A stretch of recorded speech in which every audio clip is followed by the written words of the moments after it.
Morning. Morning, sir. It's a good day for America, it's a good day for Europe, and it's a good day for world peace, for real. This is consequential. I just signed into law the national security package that was passed by the House of Representatives this weekend and by the Senate yesterday. It's going to make America safer, it's going to make the world safer, and it continues America's leadership in the world, and everyone knows it. It gives vital support to America's partners, and so they can defend themselves against threats to their sovereignty and to the lives and freedom of their citizens.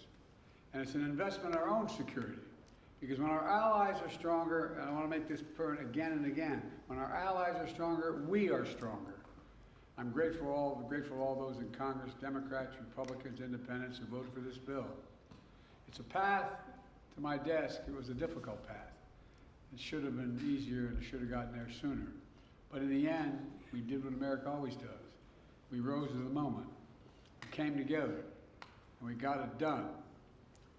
Now, we need to move fast, and we are. Over 2 years, Russia has been responsible for a brutal campaign against Ukraine. They've killed tens of thousands of Ukrainians, bombed hospitals deliberately, picked them out, bombed hospitals, kindergartens, grain silos, tried to plunge Ukraine into a cold and dark winter by striking their power grid. Ukrainians have fought back, defending their country and their families with extraordinary courage. Many of you have been there with me many times. It's amazing what they do. I mean, it's amazing against such a larger military. Ukraine has regained over half the territory that Russia took from them in this invasion. And they won important victories against Russia's Navy. But make no mistake about it, they're a fighting force with the will and the skill to win. The will and the skill to win. For months, while MAGA Republicans are blocking aid, Ukraine has been running out of artillery shells and ammunition. Meanwhile, Putin's friends keeping them well supplied. Iran sent him drones. North Korea has sent him ballistic missiles and artillery shells. China is providing components and know-how to boost Russia's defense production. With all this support, Russia has ramped up its airstrikes against Ukrainian cities and critical infrastructure, rained down munitions on you brave Ukrainians defending their homeland. And now, America is going to send Ukraine the supplies they need to keep them in the fight. This weekend, there were reports, I find this amazing, there were reports of cheers breaking out of the trenches in eastern Ukraine. Probably came from one of your folks, a reporter or someone, I'm not sure where it came from. But they're cheering as they watch the House vote in support for Ukraine. It's not like they don't understand what we've done. Not like they don't understand how critical this is for them. I'm making sure the shipments start right away. In the next few hours, literally in a few hours, we're going to begin sending in equipment to Ukraine for air defense munitions, for artillery, for rocket systems, and armored vehicles. You know, this package is literally an investment, not only in Ukraine's security, but in Europe's security, in our own security. We're sending Ukraine equipment from our own stockpiles. Then we'll replenish those stockpiles with new products made by American companies here in America. Patriot missiles made in Arizona, Javelins made in Alabama, artillery shells made in Ohio, Pennsylvania, and Texas. In other words, we're helping Ukraine while at the same time investing in our own industrial base, strengthening our own national security, supporting jobs in nearly 40 states all across America. You know, the United States is not acting alone, to state the obvious. Our allies in Europe and around the world who have constantly been asking me, are we going to step up? We're not going to walk away, are we?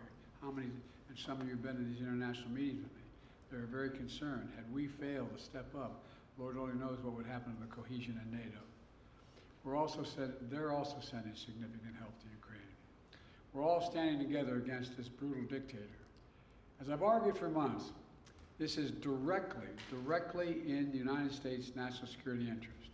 If Putin triumphs in Ukraine, the next move of Russian forces could very well be a direct attack on a NATO ally.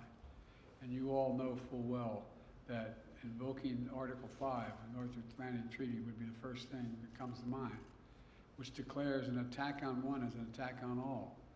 If Putin attacks a NATO ally like he's attacking Ukraine today, we'd have no choice but to come to their aid. just like our NATO allies came to our aid after the September 11th attacks.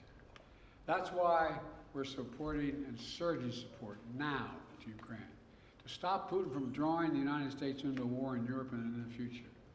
You know, it seems to me we should take a little bit of a step back and realize what a critical moment this was for the United States and for NATO. This is a historical moment.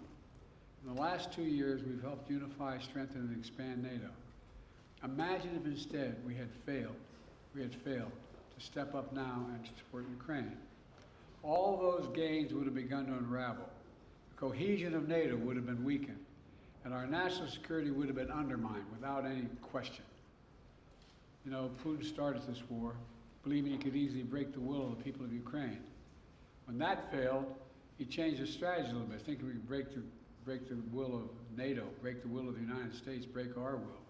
Well, he's failed again. America stands with our friends. We stand up against dictators. We bow to no one, certainly not Vladimir Putin. Look, this bill also includes vital support for Israel. Just 10 days ago, we saw Iran launch over 100 missiles and drones at Israel. Because of them and other allies across the world, including from the region, no serious damage occurred. An unprecedented attack that followed years of Iran supporting Hezbollah, Hamas, and proxies of their own attack on Israel. They fund these guys. My commitment to Israel, I want to make clear again, is ironclad. The security of Israel is critical. It will always make sure that Israel has what it needs to defend itself against Iran and terrorists it supports. And with this aid, the United States is going to help replenish Israel's air defense and provide other critical defense so Iran can never carry out the destruction it intended with its attack 10 days ago. But at the same time, this bill significantly increases humanitarian assistance we're sending to the innocent people of Gaza who are suffering badly. They're suffering the consequences of this war that Hamas started. And we've been working intently for months to get as much aid to Gaza as possible. This bill includes $1 billion for additional humanitarian aid in Gaza. We're going to immediately secure that aid and surge it, including food, medical supplies, clean water. And Israel must make sure all this aid reaches the Palestinians in Gaza without delay. And everything we do is guided by the ultimate goal of bringing these hostages home, securing a ceasefire, and setting the conditions for an enduring peace. You know, there's more that this bill does, as you all know, the press here, including providing for support to strengthen even further our allies and partners in the Indo-Pacific region, as well as humanitarian aid to places including Haiti, Sudan, and Somalia. But there's one thing this bill does not do: border security. You know, just this year I proposed and negotiated and agreed to the strongest border security bill this country has ever seen. It was bipartisan. It should have been included in this bill. And I'm determined to get it done for the American people. But I'll come back to that at another moment, another time.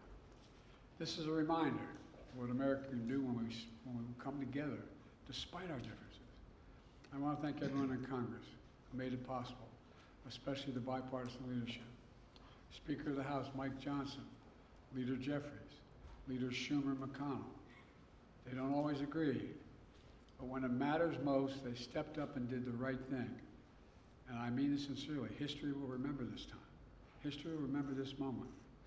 For all the talk about how dysfunctional things are in Washington, when you look over the past 3 years, we see that time and again on the critical issues, we've actually come together. It hadn't always been easy. But when it's come time to decide to rebuild America, we did it with the bipartisan infrastructure law, which is just underway. When it came time to invest in our semiconductor industry and technologies of the future, we did it with the CHIPS and Science Act. And when it came time to stand with Ukraine and Israel and help the people of Gaza, we did that as well. At the end of the day, most of us, whether we're Democrats, Republicans, or Independents, believe that America must stand up for what is right. We don't walk away from our allies. We stand with them. We don't let tyrants win. We oppose them. We don't merely watch global events unfold. We shape them. That's what it means to be the indispensable nation, That's what it means to be the world's superpower and the world's leading democracy. Some of our MAGA Republican friends reject that vision. But this vote makes it clear there is a bipartisan consensus for that kind of American leadership. That's exactly what we'll continue to deliver. I thank you all very much, and now I'm going off to make a speech at the hotel I'm late for, and I have plenty of time to answer questions on this and other matters. Can I ask a quick one on TikTok?